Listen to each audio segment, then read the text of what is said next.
Hi, I'm Jeff Nyquist, and this is another edition of Friends and Enemies where we talk about politics and international politics, and of course, who are our friends and who are our enemies, which is the fundamental question of politics. I'm Jeff Nyquist here in the United States. My co host is Alex Benesch in Germany. And we're going to talk. I've got some interesting information to discuss about Mr. Rauch, the would-be second assassin of Trump over the summer. And Alex, what have you got for us today? I got notes on a variety of news items, always in some way connected to espionage, and of course, our favorite Russians and the Chinese.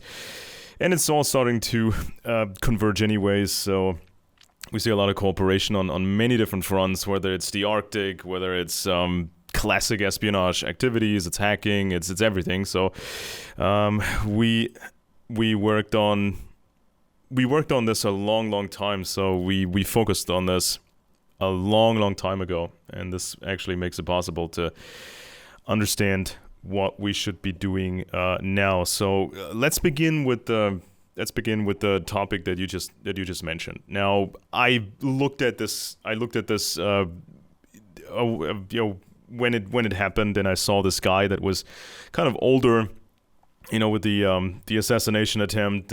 He was pretty broke, didn't have medical coverage, most likely, and was not looking at a bright future there. So he kind of made that decision to try an assassination attempt, become famous, end up in prison, be housed, be fed, and be a star, right? And there's a couple of more people like him, and so these people can be influenced by various means, whether it's directly or indirectly, through all this ocean of propaganda suggesting this kind of stuff to people.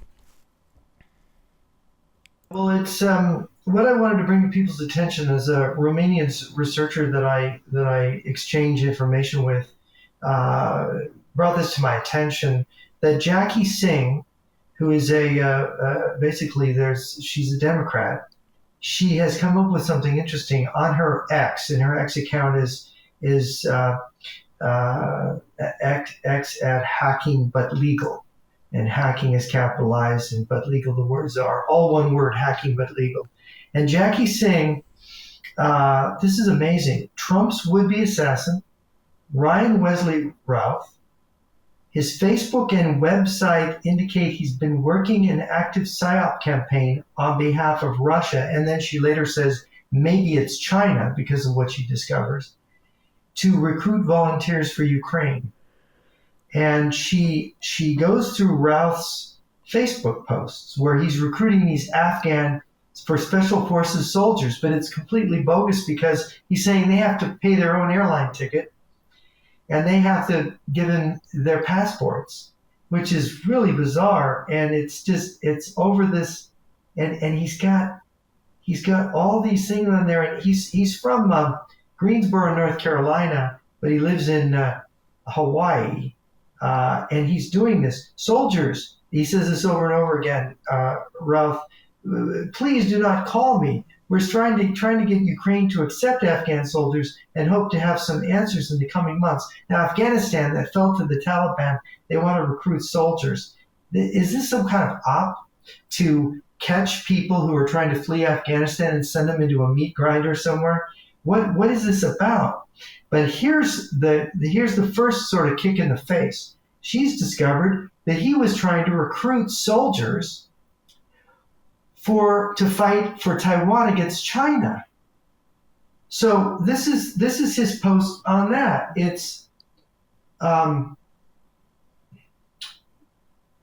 he says, I hope this humble peace park and the amazing, wonderful people here around the world will join together and be a loud voice for peace, for unity between every nation and person in this great planet. And so he's got a text next to it with Chinese character, so it's translated into Chinese, and it's Intel Shield of Taiwan at gmail.com. He's writing these, he's posting these things, and it's really bizarre. And then the Taiwan Foreign Legion, Chinese state media photographed him at a demonstration in Ukraine. Now, so here's the Chinese state media in Ukraine photographing him at a demonstration to set up his bona fides. So the Chinese are basically helping to document his bona fides. And of course, the Taiwanese state media ran a piece saying that Ruth had nothing to do with opposing China's position on Taiwan. So the Chinese are kind of helping with his publicity in a sly way. The Taiwanese are saying, he has nothing to do with us. He's not raising soldiers for us. Yeah, right. So this is like, and then there's been deletions of some of the articles, but he appeared at this place in Ukraine where there's all the flags of all the countries where people have come from to fight for Ukraine. And he gives this kind of speech in front of this video camera. And she's got a link where you can actually, I watched it.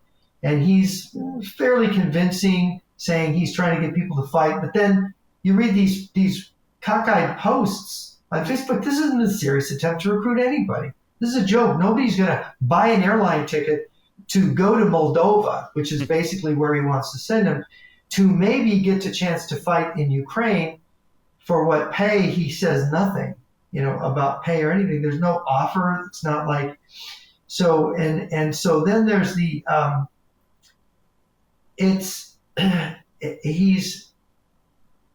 he keeps talking about the Foreign Legion, and so Aaron Astor has written this on X. He said Ralph runs a series of tweets alongside the latest conflict in the world. From February to April 2022, Ralph, claimed to have landed in Ukraine and wanted to help do something there. In 2021, he was fighting for Belarus. In 2023, for Taiwan, as if he were a one-man Foreign Legion. What the heck? And then there's a weird posting from Jordan Golson, and so there was a 2023. Now here's a guy who gets in the New York Times. How many people from North Carolina living in Hawaii go running to Ukraine and have a piece in the New York Times done on them? And it's talking about, the New York Times makes it sound like his legion's growing, like he's actually succeeding. It's the commentary. With no evidence. Jackie Singh says the very odd commentary, which shows no respect for the law or international convention, because there's rules about these things.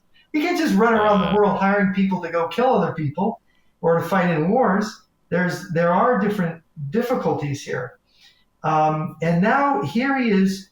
He's do something Democrats, abortion rights supporters chant at U.S. Supreme Court. So there he is in front of the U.S. Supreme Court with a bunch of abortion rights protesters, with a far left group. It's very strange. And then he's on May 1st, 2022, we need everything to topple Moscow. But that's never been Ukraine's goal, to topple Moscow. And of course, May 18th, 2022, he's in this weird protest, which is so. And then Jackie Singh asks, why do I believe Ralph's pro-Ukraine operation had malicious intent and is actually a deceptive operation masquerading as pro-Ukrainian? This website, which is associated content, appear to be sophisticated multi-layered disinformation operation masquerading as a pro-Ukrainian initiative. The extreme rhetoric, unrealistic demands, encouragement of reckless behavior seem designed to discredit legitimate Ukrainian support, potentially escalate the conflict, and create divisions among Ukraine's allies.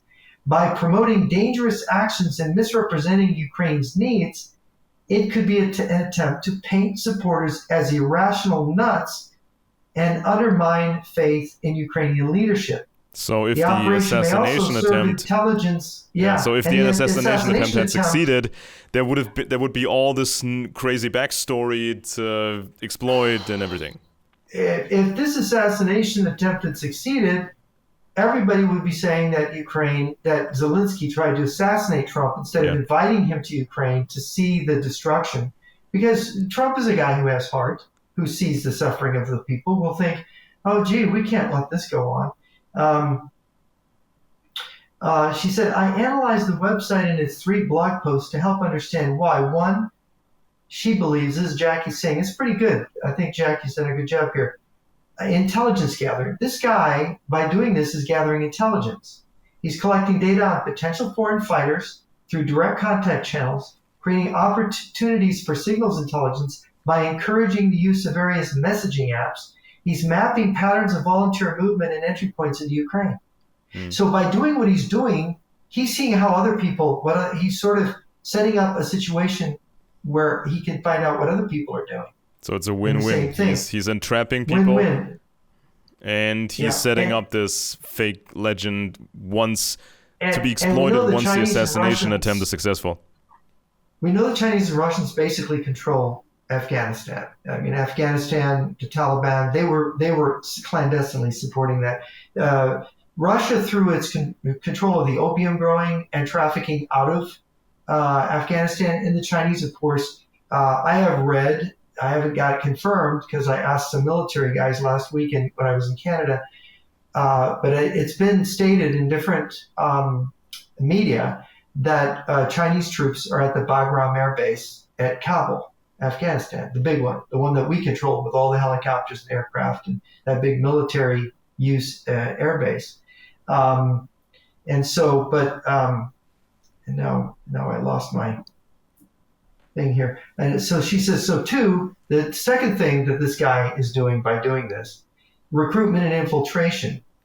It's a potential honeypot operation to lure idealistic or vulnerable individuals, facilitating easier infiltration of Russian agents into Ukrainian volunteer forces, identifying candidates for recruitment as Russian assets or for future false flag operations. As you know, the Russians launder their illegals. So what they do is they'll send a Russian who's trained to speak English and some other foreign language. They'll send him to Israel and say they're Jewish and they become Israeli citizens. Then they move to the U.S., in which case they represent themselves as Israelis, not as Russians. Or they move to the U.K. They become UK citizens. Then they move to the United States and they're British, right? Or they go to South America. We saw that with the 12 spies that were captured 12 years ago in the U.S. Yeah, we had a case in Europe just like that recently. Yeah, this is what they do. They launder. It's if you send an illegal to work as a spy in a foreign country like the United States as their final destination, you don't send them directly from Russia. So they're not identified as Russian nationals. And they will marry along the way, like that attractive redheaded Russian woman who came to the U.S. I forget her name. She was Chapman. What was the first name? I think it was Anna. Anna Chapman, that's right. Anna Chapman, I believe she married a Brit and then left him behind in Britain. So she had, I think that's probably how she got her British citizenship. And so then she had this history of being married in the UK and having these connections, and she's in the US. So I never heard her speak English, but she could probably disguise her accent and say she was from anywhere. Yeah. How many Americans would know? Oh, she had a funny accent. Maybe she was Scottish or something. Yeah. Right? Americans don't know accents, most of them now anymore. So this is the promise of payment and adventure could be designed to lure idealistic or desperate individuals, says Jackie, saying, once in Ukraine, these people could be prime targets for recruitment after they've arrived by Russian intelligence services through coercion or false flag operations. So they could say that they're an agent of the CIA who want to help Ukraine, and they could get them to do things that then would be basically stealing secrets, giving away military positions or whatever in Ukraine. And of course, encouraging the use of certain messaging apps, which the Russians or the Chinese might have backdoors to, can help them track if this thing became accepted practice by other recruiters.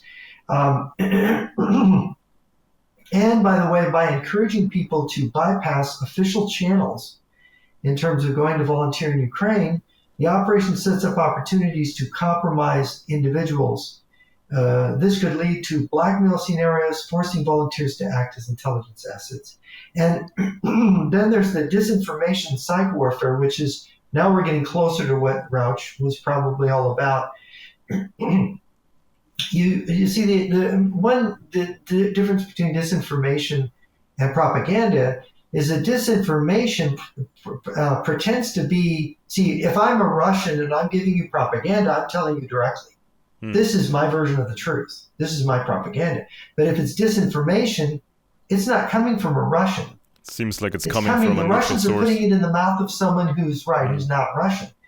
That's an important distinction in disinformation. And so they mix truth with lies, so people will swallow it. And they use maskirovka to disguise the psychological, and psychological camouflage is a possible synonym for maskirovka. So you don't know what the real motive is. And then they amplify negative experiences to demoralize supporters and tarnish Ukraine's image. So they could get people who are drunks, or like this guy. This guy, it doesn't come off very impressive. And then they can sow discord between foreign volunteers and the Ukrainian forces. So that could discourage Ukraine from actually hiring or accepting volunteers, because there's so much Russian infiltration going on among volunteers. So you can't find trustworthy. And then there's provocation and propaganda. That by encouraging behavior that could lead to incidents exploitable for Russian propaganda. Oh, guess what? Like the assassination attempt on Trump, right? Setting the stage for false flag operations, creating unrealistic expectations to generate disappointment and resentment in Ukraine. Yeah, isn't this a learning experience probably, or an adjustment that we may be witnessing? An adjustment from the Russian side? Because usually what happened over the last couple of years is there's a shocking event, and then after the fact, all this stuff is misconstrued. So if there's a shooting, then stuff gets made up about the shooter. So they present a completely false photo, or they say the shooter was an actor, or they say the shooter was gay, or they say the shooter was this, the shooter was that, and it's usually completely false. But this only worked so many times. When stuff gets debunked and it gets debunked again and over again, the Russians eventually have to change the tactics. So now, if you create a false legend, that will at least not be completely bogus in like in the past. So there was some activity that suggests something. It's still fake, but it's not 100% fake. And so maybe that was the learning curve. Political games that you can play with this kind of thing is really crazy. Look at this, but this is something that I have a concern with.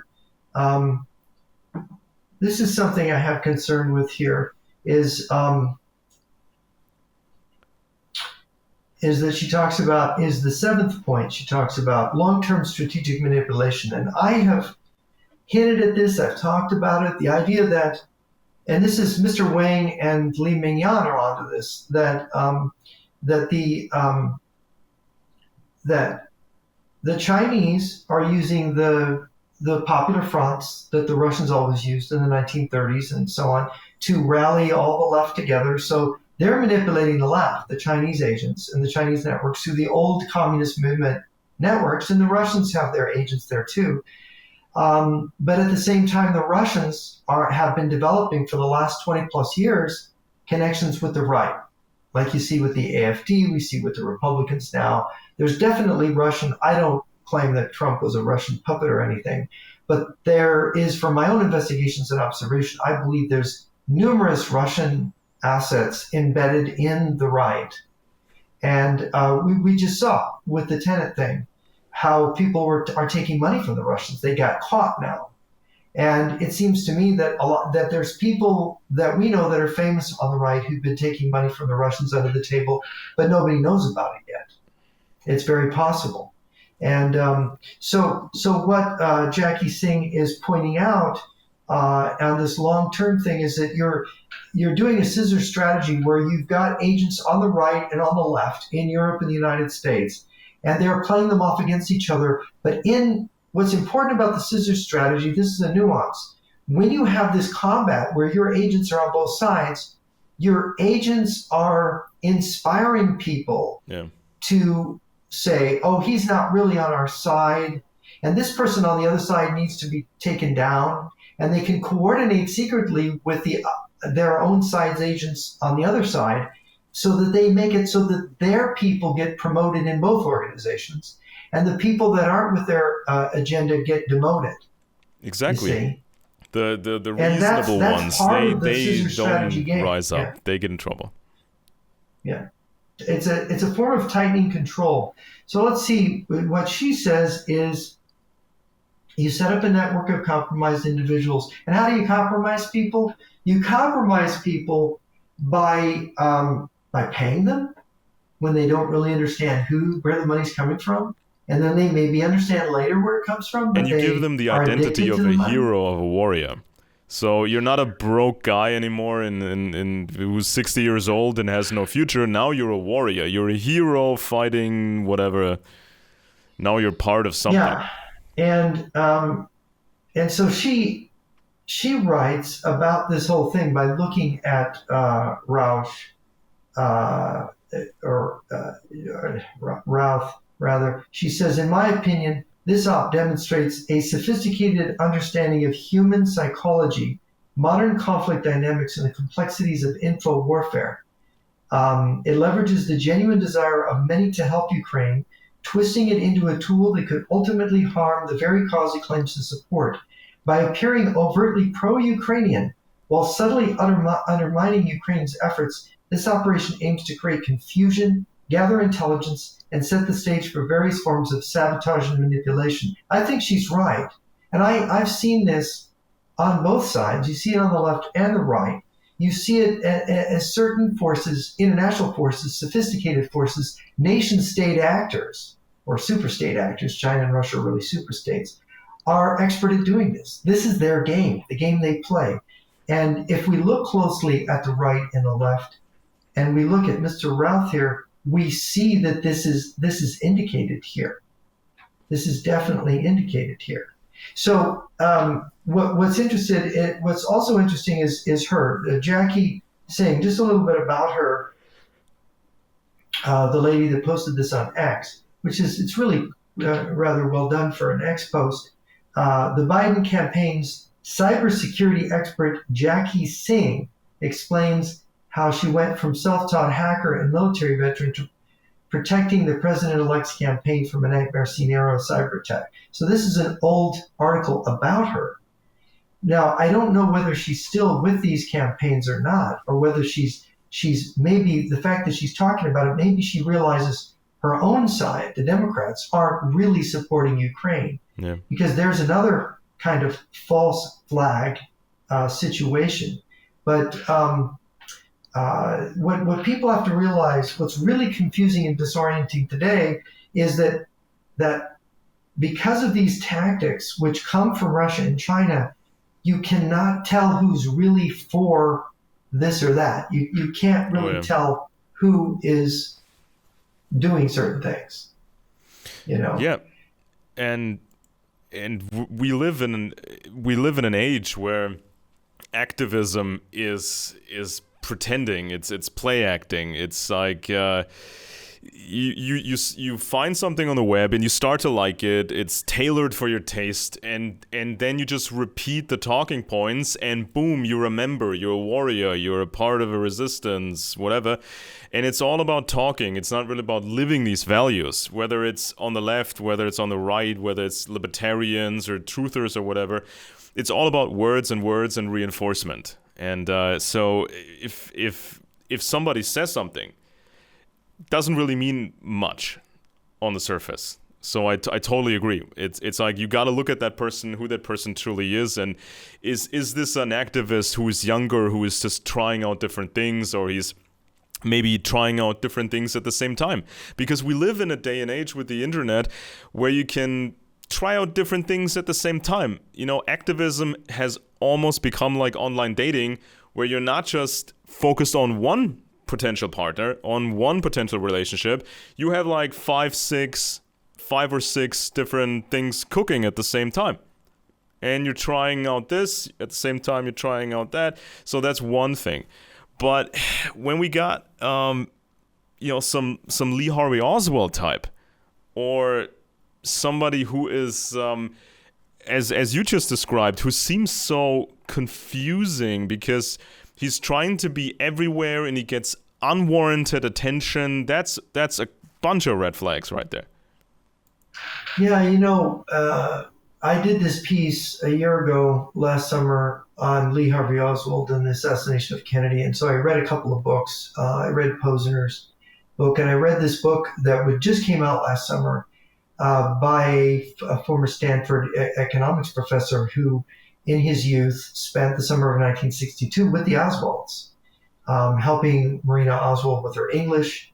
He was part of, his father was a white Russian immigrant into the Fort Worth area. Fort Worth, Texas is where the Oswalds originally went.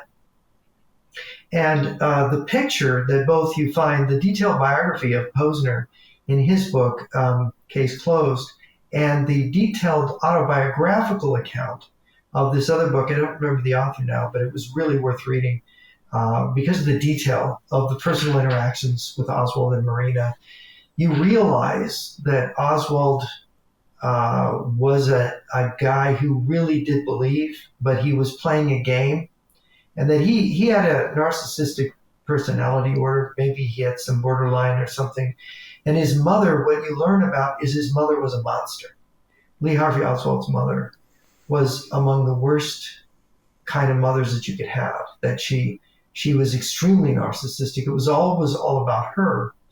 And what we find with a lot of both totalitarian personalities is that there's been a kind of abuse, which could be spoiling or controlling by a parent, a father, or a mother. There's a movie out about the Menendez brothers in California who murdered their parents some years ago. Do you remember the Menendez?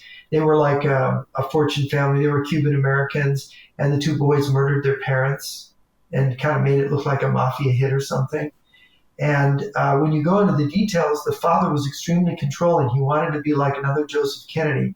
He wanted his boys to be president, potential presidents of the United States. So he's all about their image. This is what narcissism is about, image above substance. And so they're just absolutely controlling. They're monstrously controlling. And also, and also, I think the Oswald case is a perfect example of shocking event, and then after the fact, the history is rewritten on the shooter after the fact. So he was a total communist believer. From his teenage years on, he was very interested in communist history and revolutionary warfare. And of course, we know that the communists, they did a bunch of assassinations in Russia and other places. And so he was a true communist, Lee Harvey Oswald. But then after the fact, after the assassination, the Russians had to rewrite Oswald's whole history and turn him from a total communist into some shadowy FBI, CIA, deep cover agent nonsense or whatever. But but that's kind of a bad way of doing this. I mean, the Russians did it so much that it worked, and many people still believe, well, maybe Oswald was part of, CIA thingy-majingy, whatever. But in essence, it was after the fact. The Russians had to rewrite the history of Lee Harvey Oswald. And then the book you just mentioned, Case Closed, for example, they then had to reestablish the facts. They had to go back and reconstruct who Oswald truly was, blazing through all these lies and all the misinformation. But let's imagine this other interesting example that you just described. Imagine the assassination against Trump would have succeeded, and then this guy's history would not have been completely rewritten, but the propaganda or the disinformation, they could have used some of the stuff that he was doing beforehand, and it would be more credible or seem more credible. It wouldn't be just rewriting the whole thing from start, right? Yeah, it's funny how, because of people's political agendas, they don't want to look more closely at these details. I mean, Roth could just be a lone lunatic, but where was he getting the money to travel to Ukraine? Who was paying his way? How come there's so little that we know about this? So I mean, we have questions. You know, a lot of people think that when you ask questions that you're actually saying something is true. No, questions are how you find out that maybe some of the things you think are true might not be true. Investigators ask questions all the time, a That's right. million of them. And if you want to analyze something, see, this is the thing. This is a point that Eric Berglund, who's a very interesting political philosopher and thinker, said that really struck me, and I think it's true because I'm sort of a compulsive analyst. Is that there's been a growing intellectual laziness, and people are off put by analysis. They're off put by thinking something through, by analyzing things. It's too much trouble. It's too difficult. They don't want to do it. It takes too much time. Just get to the point. Just give me the finished version.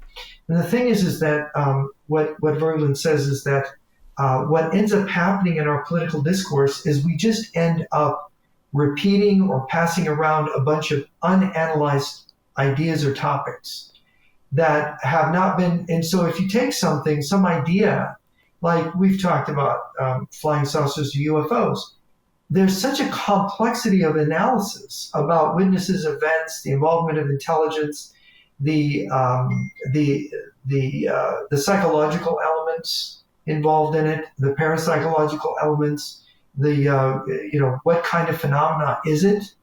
This is so the complexities. Once you begin analyzing it, it ceases being simple. It starts to become a multidisciplinary problem. And people know, just tell me that the aliens are real, or just tell me they're not. Just debunk it or tell me there's aliens. And it doesn't look like it's aliens or nothing. It's a something, but it's a something that we don't. It takes analysis to try to get to it.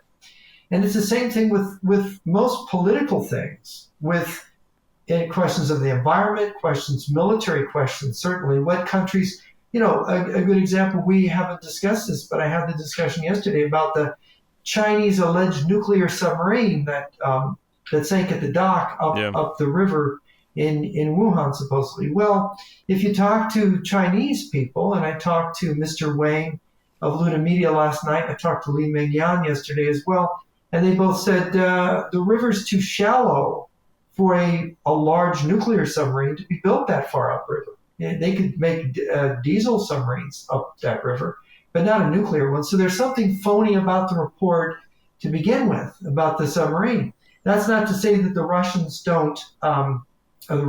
Chinese don't have problems with ships like their aircraft carrier with the cracks in the deck, or the Russians. I was with, I mentioned I had dinner last week with General Glenn Van Herk and other officers and people with the McKinsey Institute. And I was told about how much respect the Canadian and American military officers at Northcom and NORAD and the Canadian military have for Russian strategic capabilities. The Russian submarines can go months without being detected. Their cruise missiles have fantastic range and are accurate. Their hypersonic missiles can't be stopped, according to these guys. They're saying, look, they're ahead of us in this, and we don't have defenses. And yet, the other side of the coin, the Russians tested a Sarmat missile, an ICBM. It blew up and blew the silo out. You see the silo at the bottom of a giant crater, right? You've seen a series of. They tried to make one of these cruise missile that could go around the world with a nuclear engine, and they just spread nuclear contamination. I think it was in the Kola Peninsula where they tested it, and they just, they caused people to have, probably they gave cancer through radiation to a bunch of scientists and engineers, and they did some environmental damage to themselves and didn't do anything. So there's two sides to this complex story. There's bungling and there's errors, but there's also achievements, and it's the same true with us too. If you look at our aircraft carriers, the F-35, the fighter plane that's really kind of, it can do everything, but not very well, right? Oh, the Navy's going to use it, the Marines are going to use it, the Air Force is going to use it, but it's not really particularly good at anything. What you really want is an aircraft that's designed for the missions that branch of service performs. So, I mean, there's all these fiascos. You go to Hitler's military, same thing.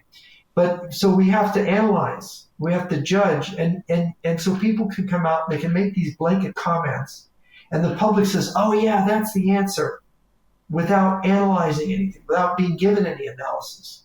And people with a lot of credibility go out and do that, and that is a problem for us because it's like the critical screen's been removed. The public is not as critical as they were 50 years ago or 100 years ago. They're more uncritical than ever. Yeah. Would it have been smart for the Russians to make this guy, this assassin, to make this guy really believe these things? You know, maybe that guy was led to believe he was helping Taiwan, he was helping Ukraine and whatnot, and Trump had to be removed and all that, because it's smarter if this guy doesn't know anymore, if this guy is not privy to a deeper plan. Yeah. No, that's a good point. I think you're absolutely right. I don't think if I were using someone like that, a person who's not that on the ball, I would do a false flag recruitment because you don't know what a guy like that's going to repeat to someone else. Exactly. Right? Because he wants to be a hero. That guy wants to be famous. He wants to be a hero. He wants to be an activist. He doesn't want to be employed in the normal sense, I believe. And he's probably failed in his career, or he's had some bad luck, and that may have contributed to his opinions and to his convictions. So Trump represents the wealthy and has to go, and by removing Trump, he can achieve all these other things. So now that he's in prison, he probably doesn't have much more to tell the authorities because he wasn't really given much. The advantage of having Biden and Kamala Harris support the enemies of Russia openly, it not only provides an alibi for them as they're defending America's interests. And they've stolen that from the knee-jerk Republicans who then are automatically against helping Ukraine because the Democrats are for helping it. But it also, aside from giving them an alibi and giving them cover, it gives them this exact same ability to work against Ukraine by being a friend, a false friend to Ukraine. Yeah. You notice, I've been told by people who have connections at the Pentagon that Biden was slow walking the weapons to Ukraine, that thousands and thousands of Ukrainians have died because of that slow walking, because the Ukrainians had to design their strategy and the way they positioned their forces on the expectation of promises made by the U.S. and its allies. When those promises are not fulfilled, men die. And so by being an ally, by giving help, but by giving it in a tardy way or the wrong way or giving the wrong kind of help, you are not so helpful. And I think that the best help that they probably given Ukraine was when they were really trying to cover their tracks of not really being so helpful. I mean, after all, by the way that Biden negotiated with the Republicans in Congress about the Ukraine aid, that position that Biden took effectively cut off the aid in a way that he could blame the Republicans for that cutoff of aid. And I think there was intelligence when the Republicans then went out and voted to send a big AIDS package to Ukraine. I think it was, and this is what I was told on the side, is that this Republican Speaker of the House saw an intelligence analysis of what might happen if Ukraine fell, how vulnerable Europe would be. And he said, we have to prop them up. And they rushed out to vote for it. So it's an interesting bunch of political interactions. Yeah, it's also the pre-work that's been done. You know, all this conspiracy propaganda, right? Because they've created such a big conspiracy movement that it's become a force, and it gets very dangerous. So if the assassination attempt had succeeded, the framing would have been already in place. It would be a very strong framing. But even if something else happens to Trump, you know, he has a blown aneurysm. He falls down. In the 2016 campaign, Hillary Clinton accused Trump of being a Russian agent. Yeah. So imagine if imagine if Trump falls down a flight of stairs, or he has a blown aneurysm, or he has a stroke, or he has a heart attack. These things happen to people without any outside influence. If something like this happens by accident to Trump, the Russians will immediately try to use that. The Russians will try to frame it and create a big stir. Stories that somebody poisoned him. Yeah. That's what they'll do. Oh, you can count on it. And a lot of so there's a hysteria too. And this is something that Carl Jung wrote in The Undiscovered Self, which I think is very true. It's a valuable book. It's the book that he wrote at the end of his life. It's his most valuable book from the point of view of analyzing what's happening. And he basically says that we're going progressively crazy, and we're because of our politics has become a religion for so many people. They've got a kind of hysteria in which they're projecting their shadow. They're projecting all evil outward. Oh, you're bad. You're all bad. All we have to do is beat you or destroy you, and then everything's going to be good. Well, nothing is ever going to be good. This is the world that's always problematic. But you get everybody, fighting everybody else on these bogus narratives. And it's kind of, and people, there's a hysteria around it. Just like, I think, claiming there were all these people, remember, with the first Trump shooter, there was another shooter there. And it's almost like there's the Dalai Lama all over again, was in Pennsylvania orchestrating a firing squad against Trump. And people had it all worked out. This guy couldn't have been the only one firing shots at Trump that day. And I couldn't believe it. It just grew legs, and you had all these stories that were circulating like wild. And there's an example of hysteria on a major event. And I'm sorry, but people are like this today. And a system like the American system is built with redundancy. So you have enough people to fulfill functions. So if an assassination happens, with Kennedy, or maybe with Trump, or maybe with somebody else, it's a very grave event. But it's not the end of America. It's not supposed to be the end of America. People are supposed to be rational and figure out what happened and move forward. But if you create all this hype, as you said, it's a religion to people, then it's much harder for people to stay rational. Let's say you believe Trump is the political messiah. And if he dies, or he falls down a flight of stairs, if he has a stroke, if he can't function anymore, then people believe their messiah has been killed.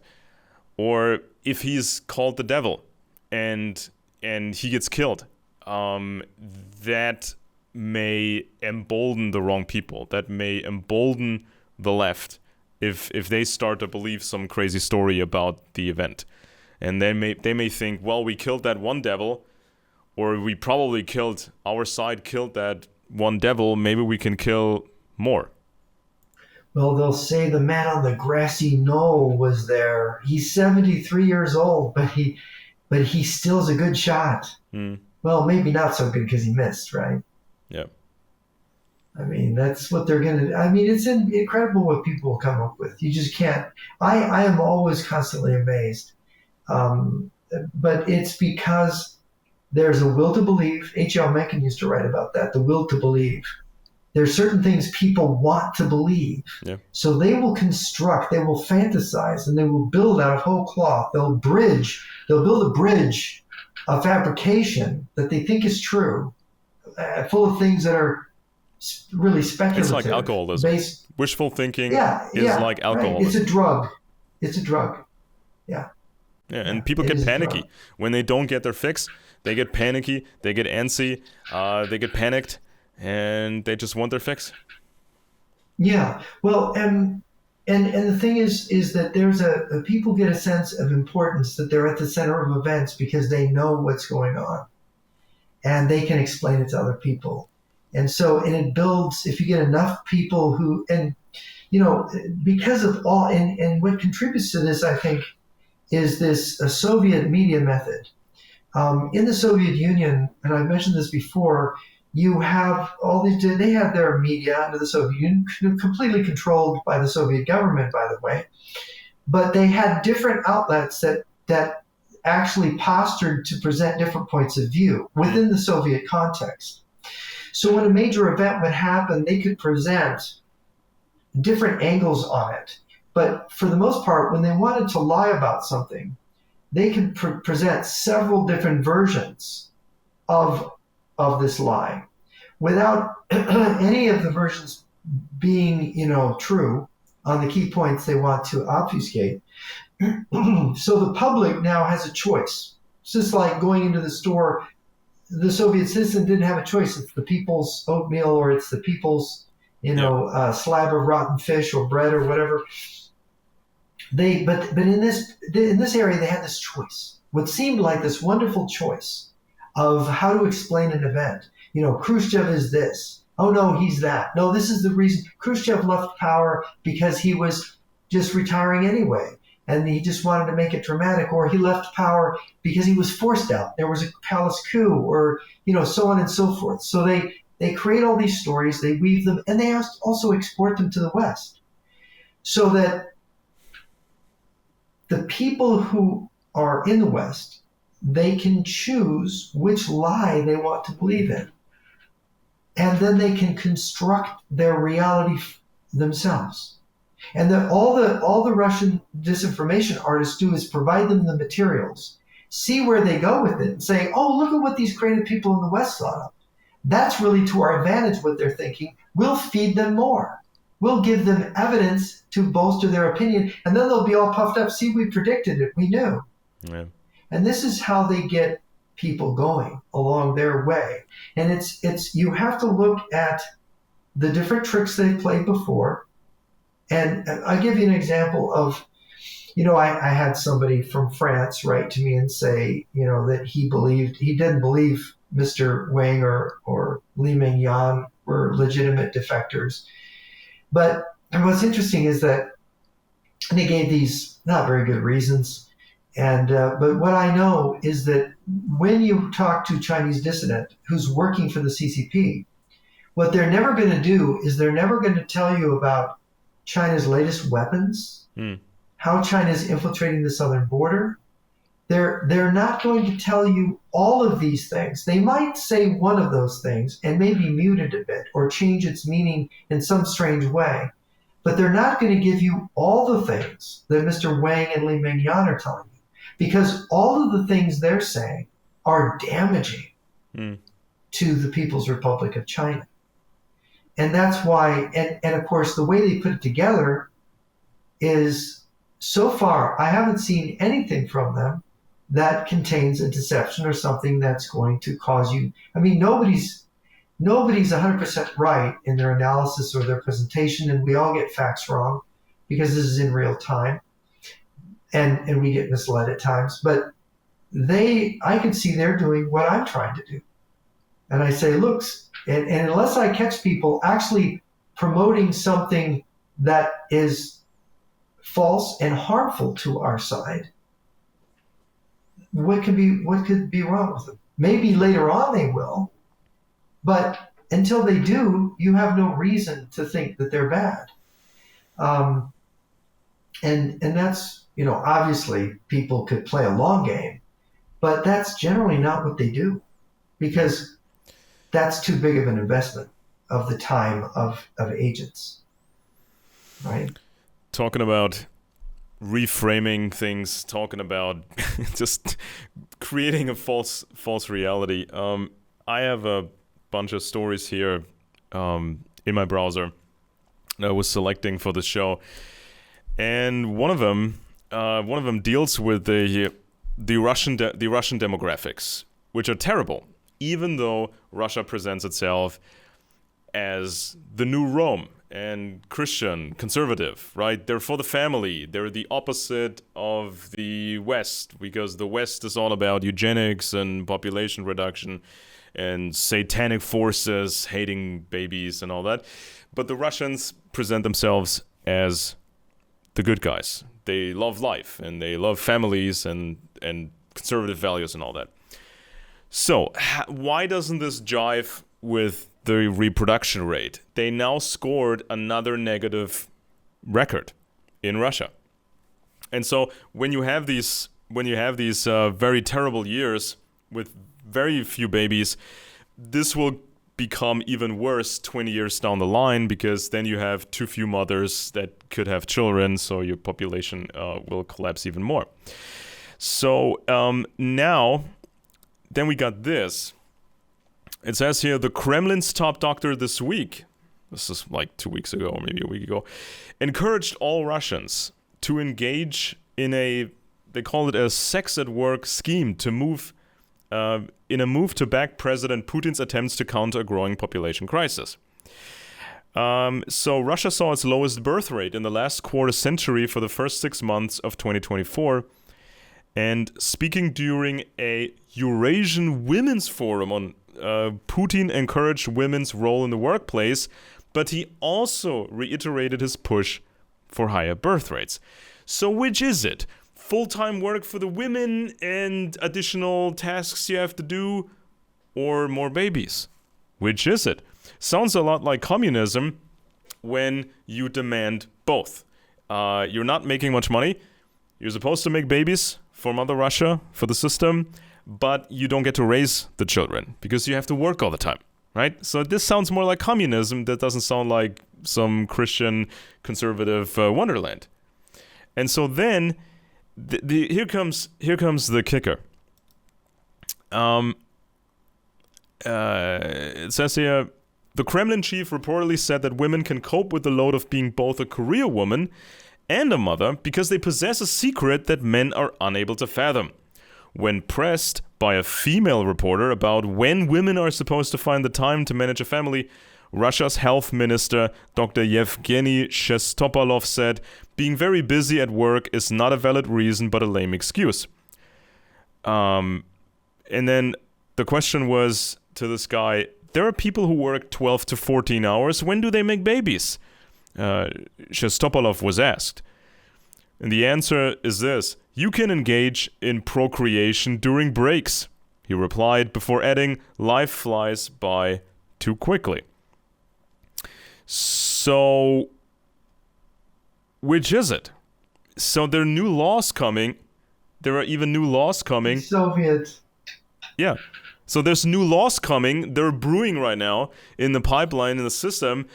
Laws to punish you if you don't have or make babies.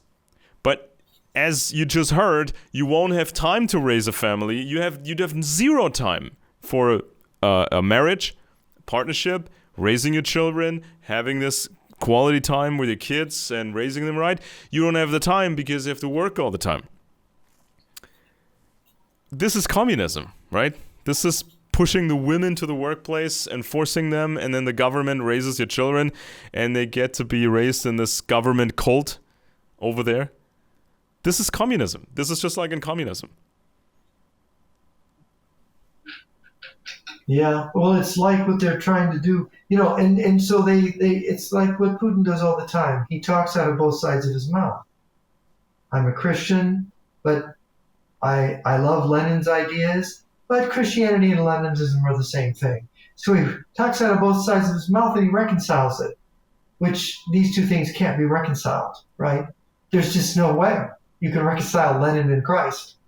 I mean, the one is a psychopath mass murderer, and the other one healed people and healed the sick and the blind and fed people with the loaves and fishes and did only good things.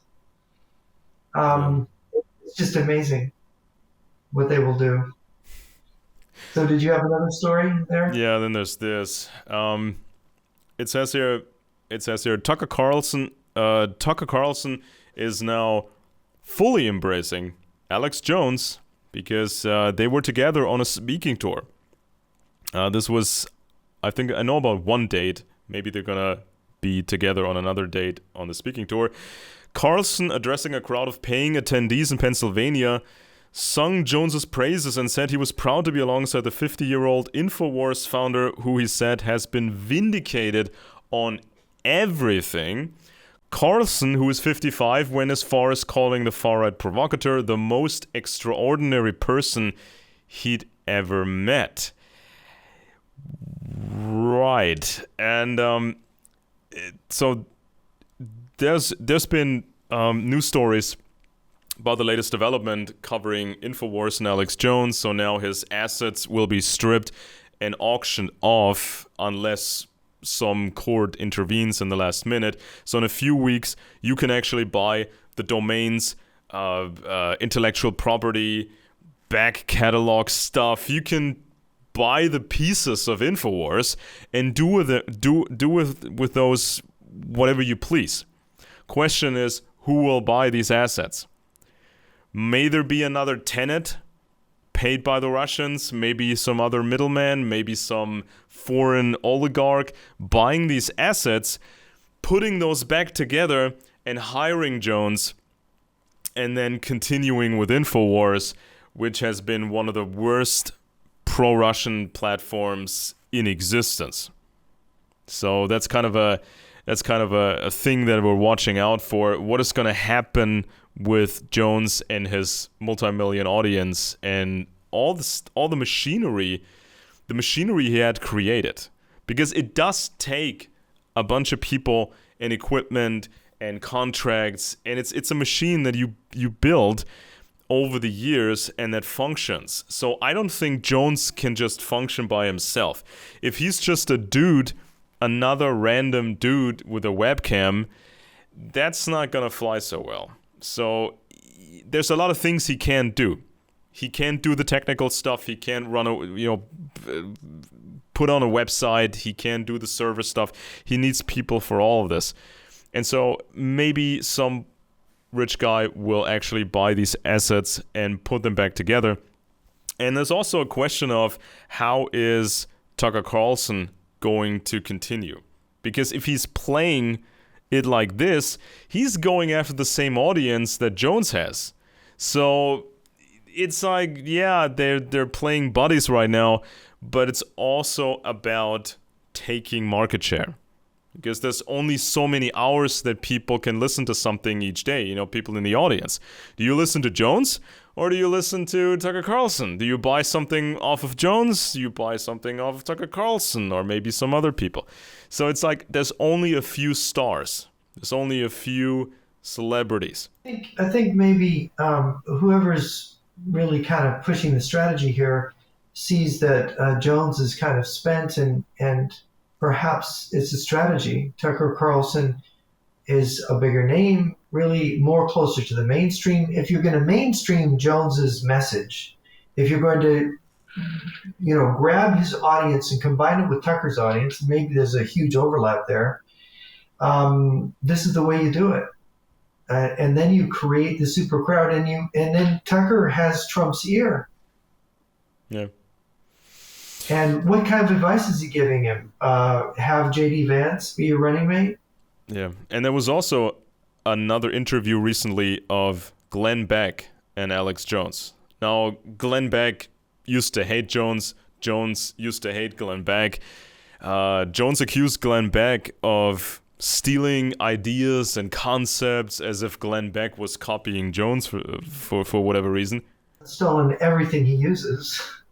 Yeah, and also then now they had this interview, Beck and Jones, and they're also playing nice, and Jones admitted a few things. He was supposedly drunk or had been drunk once a week on the air. Some people accuse him of having been drunk all the time, every broadcast, every day, all day. And then, of course, they talk about some other things. So I understand that it's about getting the voters, getting people to vote Republican in the presidential election. Because it's not just about Trump, it's about voting Republican. So that's kind of one thing that's going on. But on another level, this conspiracy movement has grown so much that it affects what politicians can say, even with Trump, even with the Trump campaign. So now there was this meeting, and I have this in my notes as well. The meetings with Zelensky, and people are watching what Trump is now saying about Ukraine.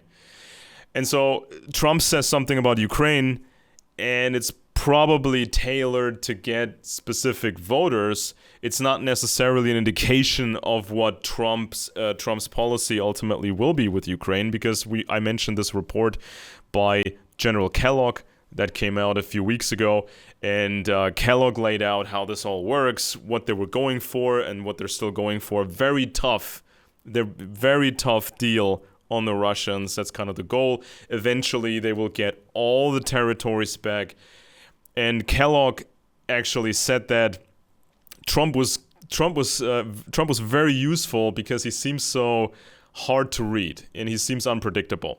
But there are professionals that are working alongside him and working beside him, and these experts like Kellogg, they know what they're doing. They're very hard on the Russians. But now you can't really say all that stuff explicitly because you make all these voters mad and the race is so close. It's neck to neck right now. So you can't push away those voters. So you can say certain things about Ukraine even though these things should be said right now. And this is the fault, I think, of Alex Jones, of Tucker Carlson, and these Tenet guys like Tim Pool. Tim Pool was horrible on the Ukraine topic while taking this Tenet money. And so they created this problem where politicians cannot say certain things because the race is so close. And I've heard some influencers and read some influencers on X and other platforms, these also some truther types or whatever, pseudo-investigative types, and they've been saying, don't vote Trump, don't vote at all. You're not going to vote because of Trump this and Trump that. And I'm thinking, that doesn't make sense. That doesn't make sense. And so this is kind of the problem when politicians can't say certain things because this movement has been pushed so much. This Alex Jones movement that's now bleeding over into Tucker Carlson territory. And Carlson has been terrible on Ukraine. Absolutely terrible. Yes, he has been. He has been terrible, and on other issues too. Do you think Carlson has been changing his image? Do you get that sense that since he left Fox, he is recasting himself? Well, I started publishing things 20 years ago. So in 2004, I was looking at what was out there. Not just the literature, because there's always very good literature, and most people don't read that literature at all. There's too much good literature, and in even very good literature, there's too much for you to even read. I mean, we're trying our best, and we constantly talk about which books are really special, what research is really cool and advances us.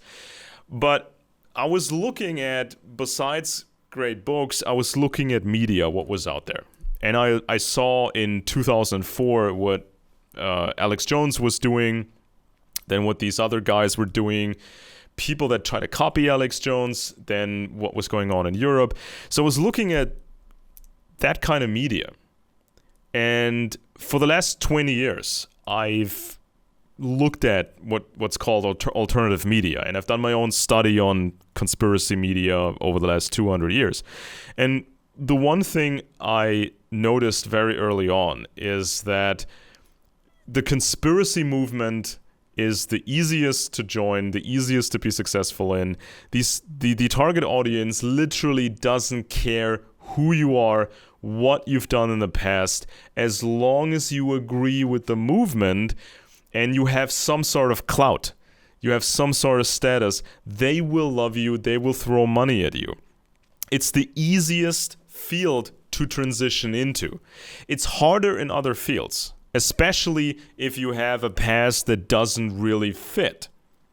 But with the conspiracy movement, it's the easiest way to expand your money, to expand your audience and make money. And also power. Now, I noticed this as well with Joe Rogan. Now, Joe Rogan is an entertainer, and he's had entertaining guests on, which I don't really care about because I don't have the time and I'm not interested in, these entertainment topics. But fairly recently, Rogan sort of has moved into questionable territory, and it seems like he wants power. Not just an audience, not just the money. He wants some sort of power to shape things. And he's been changing his tune in some ways, and it's not necessarily a good thing. So Rogan has said, I'm a leftist in the past. He's always voted left, and he loves the 1960s culture and the music, and he's always been a lefty. He believes in socialism, and he believes that, you know, everything should be controlled in that way. But then he kind of changed, and recently he's changed even more, and it's like people believe him because the conspiracy audience, they want somebody with clout, with an audience. And it doesn't matter to them what this person was before. You know, if this person was a leftist, if this person was something completely different, if this person was a mainstream guy like Tucker Carlson, you know, or some other Fox guy who was very pro-Bush at the time, and Fox people who declared openly their hatred towards the conspiracy movement. Everything is forgiven. All of it is forgiven. And we noticed this even with the Trump campaign, the first Trump campaign, around 2015 and 16, when it took a couple of months to transform the entire image of Donald Trump, whereas the conspiracy guys, they made themselves and they made each other believe, some fairy tale. And they turned Trump into their wishful fantasy. They even talked about that Trump was always going to defeat the New World Order. That this has been his long-term plan for decades. And he's always been under the radar working on this plan, and then finally his plan would come to fruition and he would destroy the New World Order because he's the dream of the conspiracy movement. That took a few months. Now, you may think of Trump whatever you like. He was a businessman, he bought casinos and hotels, and he had these beauty pageants and whatever. So none of that fits with, you know, the preferences of the conspiracy movement. So none of these conspiracy guys would actually, they don't like someone necessarily who buys casinos and hotels and lives in New York or works in New York. That's not what the conspiracy movement wants, or they even dislike it. But when they say, well, he kind of joined the movement, or he was always secretly part of the movement, he believes what the movement believes, everything is forgiven. All of it is forgiven. And this is why it's so easy for people to transition into that. We saw this in Europe. We saw this in Germany. There were people who were washed up soccer players, people who were doing folksy music. You know, there's a genre in Germany. It's like old school folksy music. So think of mountains and accordions and that kind of stuff in a slightly modernized way. And these kind of guys transitioned into being heroes of the conspiracy movement. There were even people with a Turkish background who became famous with the racist truther crowd over here. They don't care.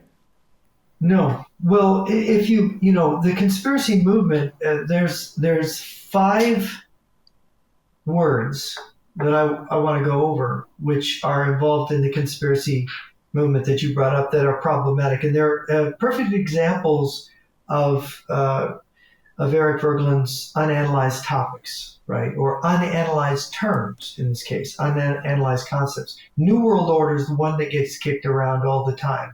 To fight the New World Order, it's almost like fighting, it's a war against terror, a war against the New World Order. What is the New World Order? George W. Bush used that expression to describe the post-Soviet world order after the fall of the Soviet Union, as the Berlin Wall was coming down and as communism was allegedly being rolled back for the final time. The word is used, but it's used by the Birch Society, and it's used by conspiracy people to as a tag for this conspiracy that they believe is behind everything literally that happens. the JFK assassination, the Great Depression, World War One, World War Two, the inflation under Nixon, Watergate, you name everything. The Vietnam War, it's responsible for the oil shortages, standing in line at the for the gas pump, the assassinations attempts on Trump. Everything, literally everything is the New World Order conspiracy. The word means nothing. It's just a stock phrase with no real specific meaning. The word elite. People use this word elite as if it's a curse word. The elite is always evil. Eliteness is bad. The idea to have, but wait a minute, an elite infantry division, is that bad? An elite Doctor. an elite group of brains, an elite group of scientists? No. Elite just means that some people, and it's a word, guess what? It's a demagogic word, to make elite bad, because we all have to be equal now. Nobody can be elite. Well, let me tell you something. Human nature and the human race, you better have an elite. Because if everybody's just average, you're living in caves again. Because it's a handful of people at the top of the apex of the intelligence that have given us all these wonderful things that make our lives easier. You get rid of that elite, and you're living in caves. Elite is all societies are hierarchical. Nature's hierarchical. In fact, hierarchical laser physics, as Victor Coolidge, the physicist, said to me, everything in nature and in physics is hierarchical. He said the universe is like a series of Matryoshka dolls, each one within the other, nested in each other. A system is something that's nested in something else. That means there's an overarching something that it's inside. And that means there's something more elite. There's something at a higher level. There's different levels. So this is very negative. New World Order means nothing. Saying that elite is a bad word and that elites are bad, that's negative. Then you have the word conspiracy theory. Let's analyze that word for a minute. You have the word conspiracy, okay. Oh, you don't think conspiracies are real. That's what they'll say to you. They'll tell you, oh, you're a fool. You don't know that there's conspiracies. Of course we know there's conspiracies. Conspiracy is a word to describe something that's real, that happens. But they don't mean by this just regular garden variety conspiracy. They mean conspiracy theory with a capital T that explains everything, right? Like I said, the Civil War, the American Revolution, the War of 1812, it explains everything. And they will go down, you can go to conspiracy lectures that they tie it all in, the Rothschilds and the Jews or the insiders or whatever, however you want to arrange it. There's different ways of putting the blocks together to build this thing. But, and the word theory is the offending word here. The word theory does not belong after the word conspiracy when your theory is this insane giant view, which is basically a substitute for actually knowing history and knowing political theory and understanding how events unfold. Yeah, there's conspiracies, and they can even be large ones. The Bolshevik Revolution and the communist movement are conspiratorial. Lenin said it would be in what is to be done. I am forming a conspiratorial political party. We know this, but everybody, oh, you're a conspiracy theorist. See, they create conspiracy theory comes along, and it discredits anybody who says, oh, look at that conspiracy over there. They're conspiring. No, they're not. There's no conspiracies.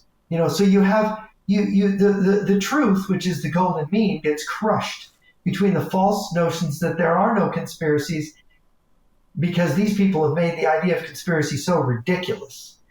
The next word is, this one I hate, they talk about the banksters, as if banks are all about pauperizing people, as if banks are about destroying economies and destroying wealth, and that that economics is a zero-sum game. No. Our prosperity is based on, guess what? Investment and investment capital. The reason we have so many nice things is people keep investing in the infrastructure needed to make those nice things, to lower the cost of labor, to lower the cost of stuff. That's how we keep our. But the banksters, they're all evil. All this evil in the world, so you can have cheap gas. And I'm sorry, Germany, you don't have cheap gas. You can have cheap fuel. You can have a nice home. You can afford food. And then you can have a full belly. All that evil in the world, the banksters. And then the cabal. This is another word. This comes out of, this is connected to anti-Semitism. Because what is it? Cabal? Kabbalism, the Jewish Kabbalah, the mystical practice of meditating on the Kabbalah, whatever. It's an ancient part of Judaism, Kabbalah. And so therefore the Jewish conspirators, they're these Jewish black magicians, Kabbalists, right? People who use the Kabbalah to perform magic and rule the world. Yeah, well, through the everybody in the ancient lodges. world had mystery cults. Yeah. And there were so many you can't even count them. And there were 20 versions of every cult story. Everybody was doing it, but Jewish people are selected for it. And they're demonized for this strain that's still kind of there, just like you can find strains of the ancient world in other places on Earth. Yeah, it's as if Jews invented mystery cults, or Jews invented or they invented all the bad cults. Stuff, right? According to the anti-Semites. So by those the way, are the 5. Yeah. While we're talking about Jews, here's a story about that Trump Zelensky meeting, right? So you get the photos, and it says here in the headline, Trump promises a good deal for both sides of Ukraine-Russia war. Now, if Trump actually said now what he most likely believes and what he's talked about with his expert advisors like General Kellogg and others, if Trump were to say what he really thinks, he may lose the election. Because then all these creepy little assets with their audiences out there, they would demonize Trump, and they would just get enough people to not vote. Even if it's just 10,000 people here, 20,000 people over there, 50,000 people over there, 100,000 people over there, he would lose the election. And so now we got that meeting. And so former President Donald Trump said Friday that if elected, he's ready to work out a peace deal between Russia and Ukraine, emphasizing his good relationship with Vladimir Putin, even as the former president stood next to Ukrainian President Volodymyr Zelensky. Now, General Kellogg explained how that works. You're tough in your foreign policy, but you make a few nice statements. You say a few nice words because that's a strategic advantage, and that makes the Trump admin harder to predict, and it's also weakening the position of Putin over there. If America sends out the signal, we're going to be really tough, but we're open to diplomacy if that's actually a reasonable deal we may be getting. So, of course, Trump said he was going to resolve the conflict very quickly, which is actually not that unrealistic under specific circumstances. But of course, that's kind of always Trump's line. He gets the deal quickly because he's a deal maker and all that. And it says here, Friday's meeting came at a pivotal moment for Zelensky ahead of November's U.S. election. He's sought this week to convince the Biden administration that his country can still win the war so long as the U.S. and other countries significantly and quickly ramp up military assistance.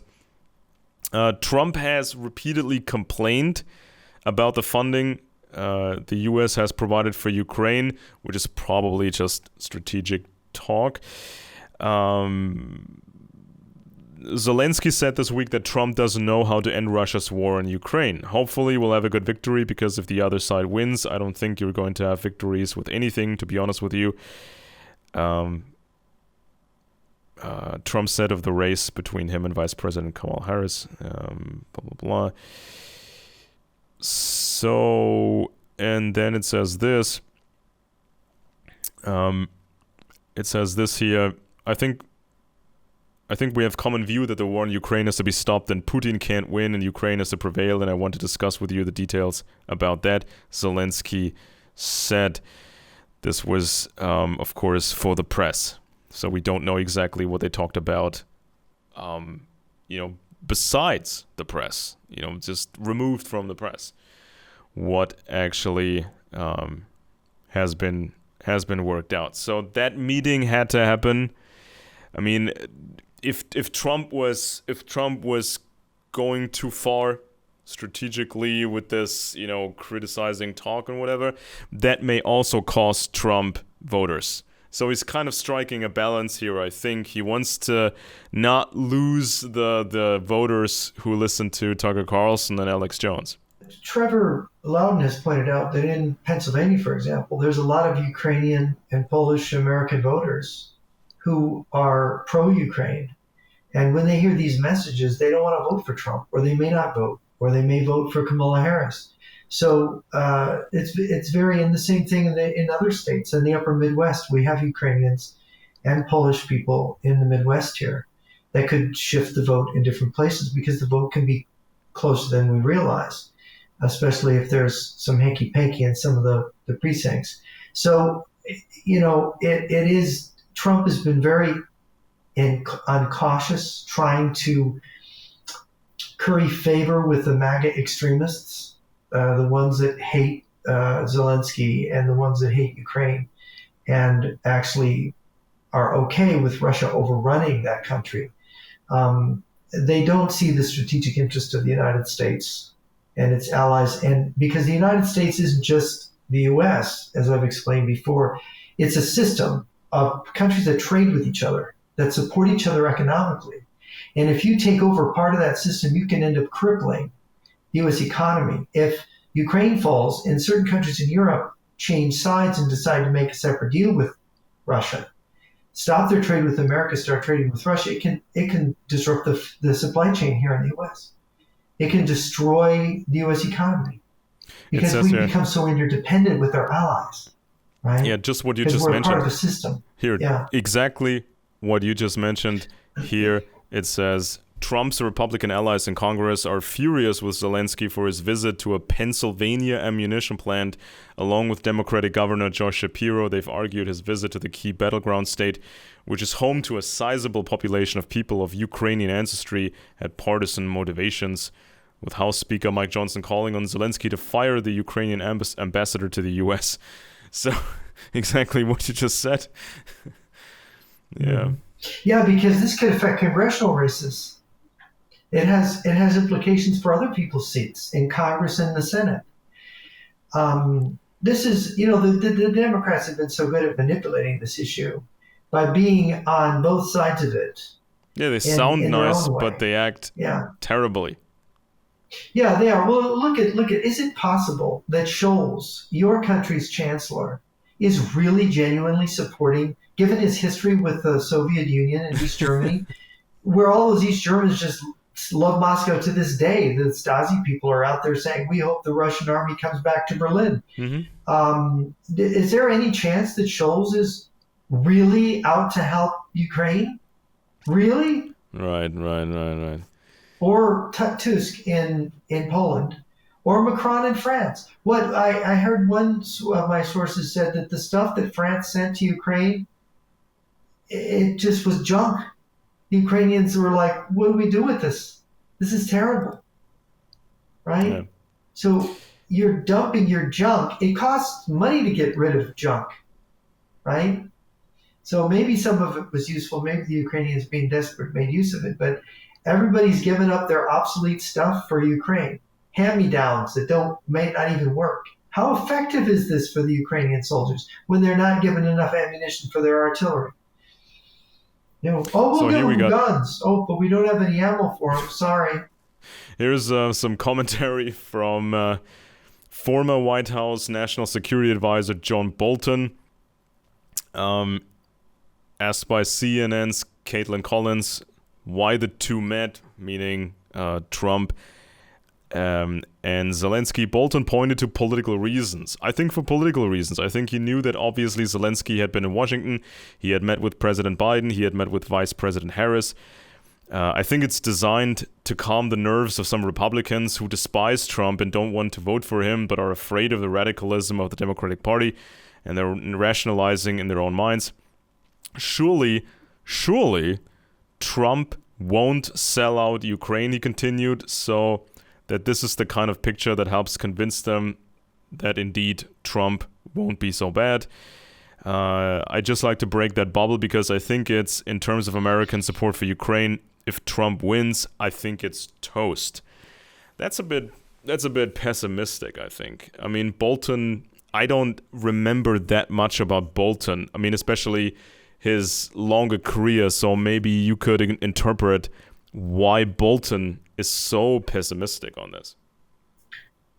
Well, Bolton worked for Trump, and For a while, yeah. a lot of us thought well of him before he became Trump's, national security guy, advisor. And I think the problem with Bolton was that Bolton is part of the old, neocon establishment from bygone era, and Trump's new style of doing things was just simply too chaotic for him and too scary for him. He liked policy to be intellectually worked out and to have, everything analyzed, because he was trying to do it in a proper way. And I don't necessarily agree with all of Bolton's opinions, but I think that he found himself thinking that this guy is a loose cannon. Trump is a loose cannon. He's dangerous. I was intending to read Bolton's book. I haven't got to it yet. I bought it, but I haven't read it, and I mean to, because I think giving him a fair shot. I mean, he's looked at in the MAGA movement as a traitor, somebody who stabbed Trump in the back. And I know what the people who really are bothered by Trump in office have had to say about him, but we have to admit that the regular policy people have been unable to do certain things that Trump could do with his crazy methods. But no, I think that there's too much disorientation on the part of all policymaking circles. I don't think anybody's putting it together right, because nobody's open-minded enough to think that they might have been wrong in the past about the collapse of the Soviet Union. You think that some people actually, in some circles, you think that they pretend to be on that, Tucker Carlson perspective on Ukraine? Do you think that some of these influencers don't really believe what they're saying? They just see that as an opportunity, a political opportunity. I know that's the case with some, but I can't name any names. Okay. There are people that if you knew them personally and you know what they say behind closed doors, and then you watch what they say in front of other people, you realize that they're afraid to say what they really think. And all of us are guilty of that to some extent, because we know that everybody has thoughts. It's Nyquist law. I've said before, is everybody has a thought, thinks something that someone else thinks is crazy. And when we have one of those thoughts, when we know everyone around us thinks it's crazy, there's this self-censorship that takes place. I better not say that. They'll misunderstand it, they won't understand it, they'll hate me. And so we all, have those thoughts. But when it comes to really important issues, and a lot of the times it isn't very important, but when it's something really important, there is a point where you have an obligation to say, well, if I'm wrong, I'm going to get hammered for this, but I think I'm morally obligated to say something, right?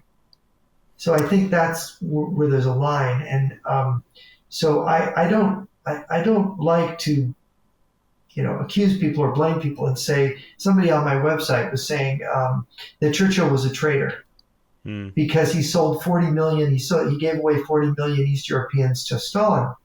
But if you actually look, I've written that if you read Churchill's memoirs of the Second World War, he expresses guilt over being party to that. But in reality, if you go back over Churchill's words to Stalin, to Churchill, to Roosevelt, Churchill was always the one saying, don't we need to kind of stop the Soviets from exploiting these people, to Roosevelt, and Roosevelt wanting to trust Stalin. So this guy was saying, well, why isn't Churchill a traitor? He had a moral obligation to save the 40 million people in Eastern and Central Europe that were lost to communism. A moral obligation. Do I have a moral obligation to chop off my right foot as meat for some starving African? Yeah. The fact is, the British Army by itself, and the Americans weren't going to support the British, could not stop the Soviet Army from occupying that area. And there's some in America who thought the American and the British Army couldn't stop the Soviet Army from occupying that area. General Patton thought they could, but it's a moot point. There was no political will, especially in the United States, to have another world war following the second one with the Soviet Union.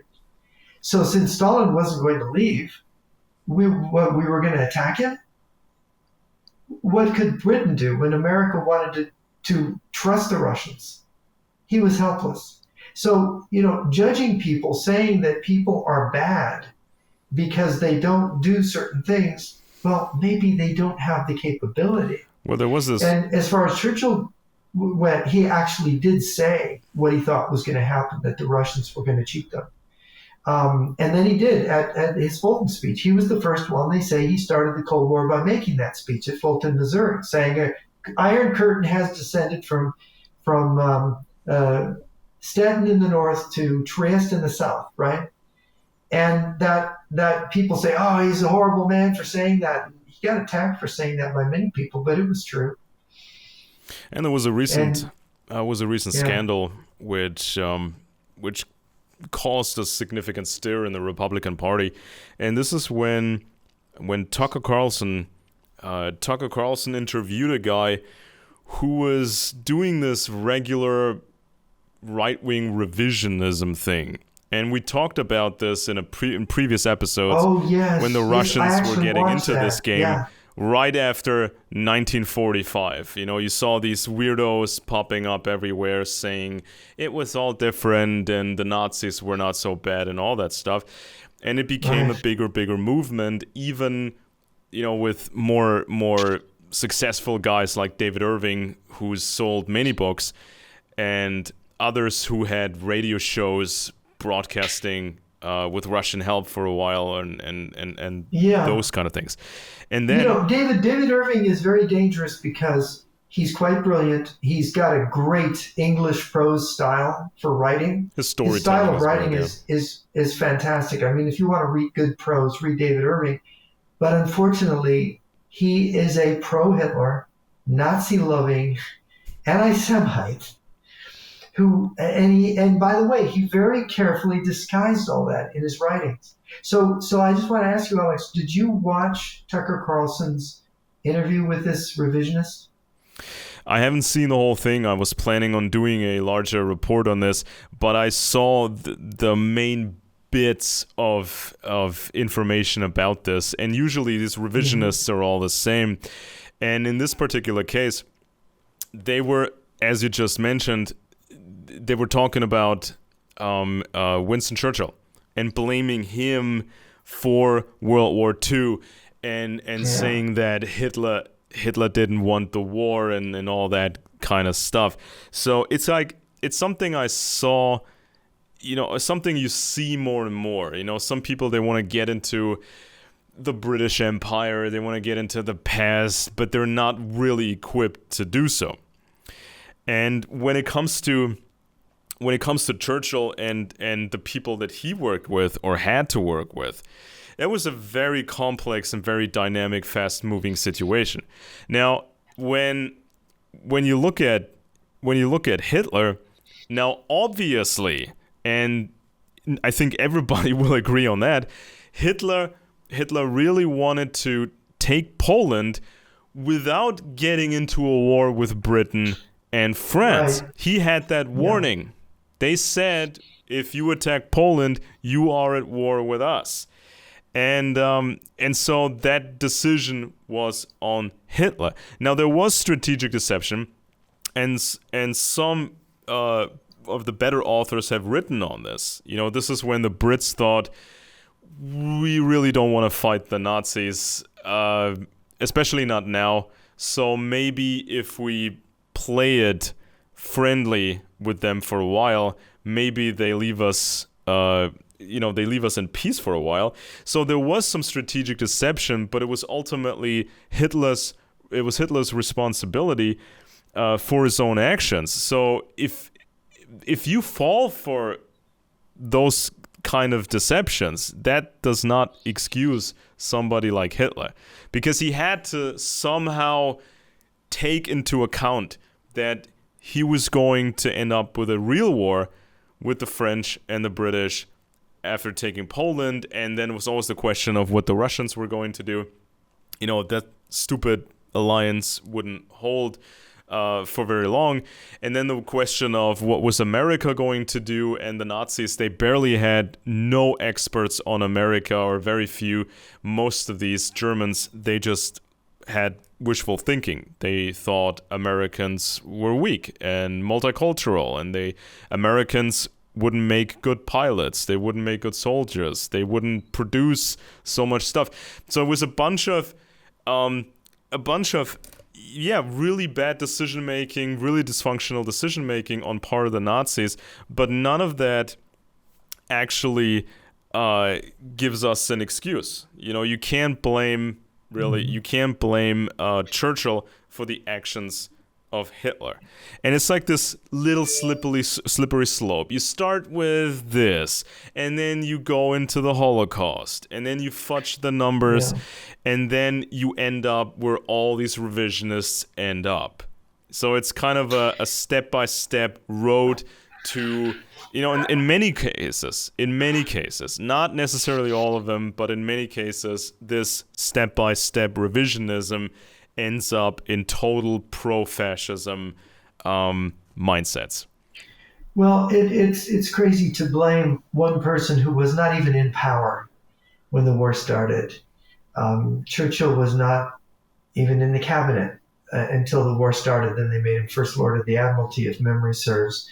But Churchill, the appeasement policy, well, maybe they made him First Lord just after appeasement ended, because Hitler's invasion of the Czech rump state, and when Slovakia broke away and Czechoslovakia broke apart, Hitler's occupation of Moravia and Bohemia was a betrayal, because Hitler had said, "I don't want that. I have no more territorial demands if you give me what I want here." And this is what the British public heard, and what Chamberlain heard. And Chamberlain, even then, wanted to forgive Hitler and continue appeasement. But his whole cabinet are like, no, you can't. The public now, Hitler lied. Hitler's now a liar. Hitler made promises and he broke them.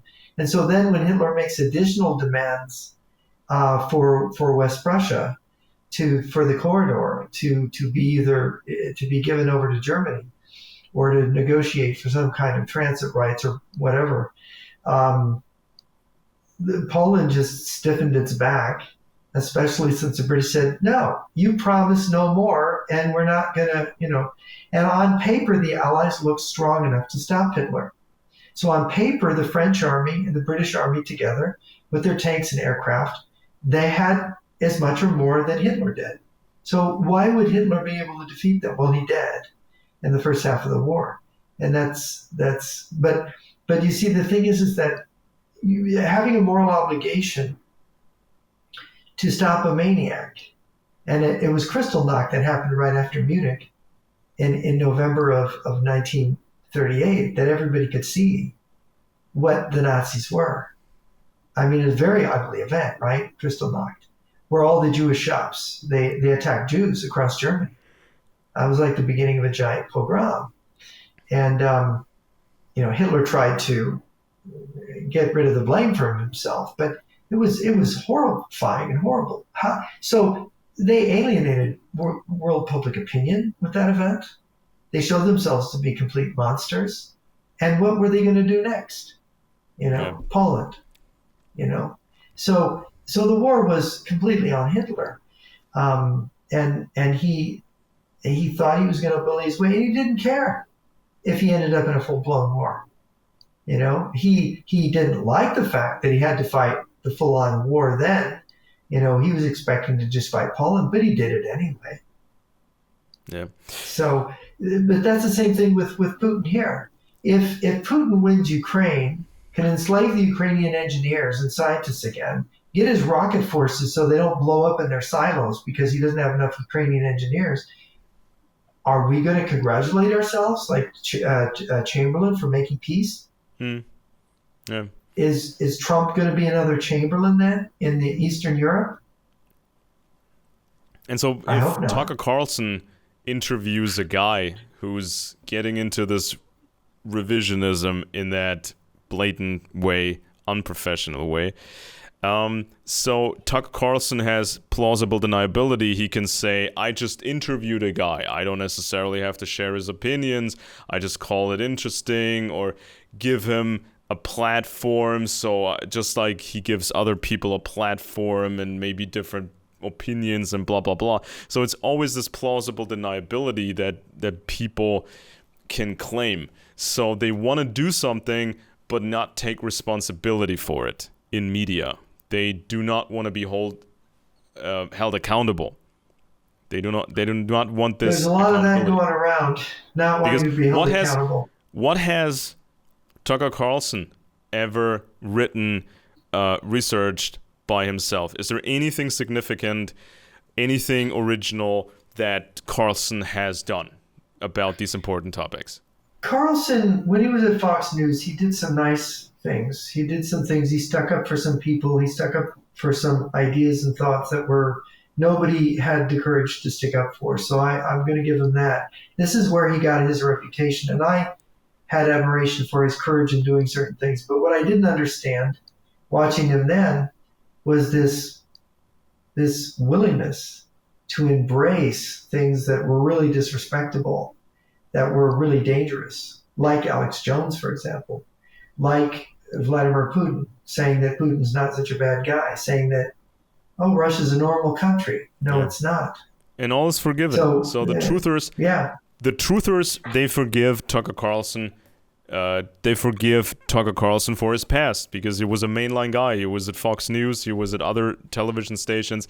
He said he doesn't like the truthers and all that. Everything is forgiven the moment you join. And this kind of reminds me of Germany. Germany in the 1930s. Because there were so many people with different backgrounds, they were compelled, forced, and eventually bludgeoned into joining the Nazi movement. And there were so many people who joined or had to join or whatever. And the moment you adopted the ideology and you pledged allegiance to Hitler, then you were accepted. Not fully accepted necessarily. You weren't necessarily trusted to the highest degree, but that was kind of what was expected of you. And so Carlson has sort of joined the truthers. Everything is forgiven. Putin has joined the truthers, and everything was forgiven. His KGB past, his communism, all the operations Putin ran, the war, the Chechnya wars, everything is forgiven. Destroying dissidents in Russia, destroying every last bit of, citizen political and poisoning Alexander Litvinenko for saying that Putin was behind 9/11. Yeah, just everything was forgiven because Putin joined the truthers. He kind of made these statements. He's fighting the Satanists, and everything's all bad with the Western elites, and it's like this stuff that the audience wants to hear. And the moment Putin said it, he was now accepted. Everything in the past was forgiven. And the Chinese are doing it next. The Chinese are going to join the truthers. Everything will be forgiven. Yeah, it's funny how there's a convergence strategy at the end of the divide and conquer strategy where they bring these disparate elements that they've been manipulating together. So anyway, I think we've covered everything. It's 3:00, so I've got to go, and we got to wind it down. Did you have any last comment to make? Well, there's some other stories that I have notes on, but nothing too earth-shattering. I think the Telegram story is relevant because now Pavel Durov, who's supposed to come from a country that's not Russia. Pavel Durov is now cooperating with the French authorities. Supposedly, Telegram will share user data with law enforcement and the court systems in Europe. We'll see about that. Now, we know that Russia depends on Telegram for various things: propaganda, cyber attacks, coordinating them, and also the Russian military is using Telegram as an infrastructure because it's more reliable than other solutions. So that's kind of a major blow for the Russians. We'll see how that plays out in the coming weeks and months. I hope this will actually be a serious blow to Russia, so that somebody lured this guy probably to France, this Durov guy, and said, have another dinner with, or lunch with, the French government, and we'll talk about a few things, and then they arrested him. That's kind of a interesting signal. Game these days, huh? Yeah. All right. Well, thank you for that, Alex. And I'm Jeff Nyquist with Alex Benesch. He's in Germany. I'm in the U.S. This has been Friends and Enemies, and our discussion is now over. Thank you for joining us, and I hope you'll join us next week when actually it'll be 2 weeks from now, because we're not going to do one. I'm traveling next weekend. So we'll see you in 2 weeks.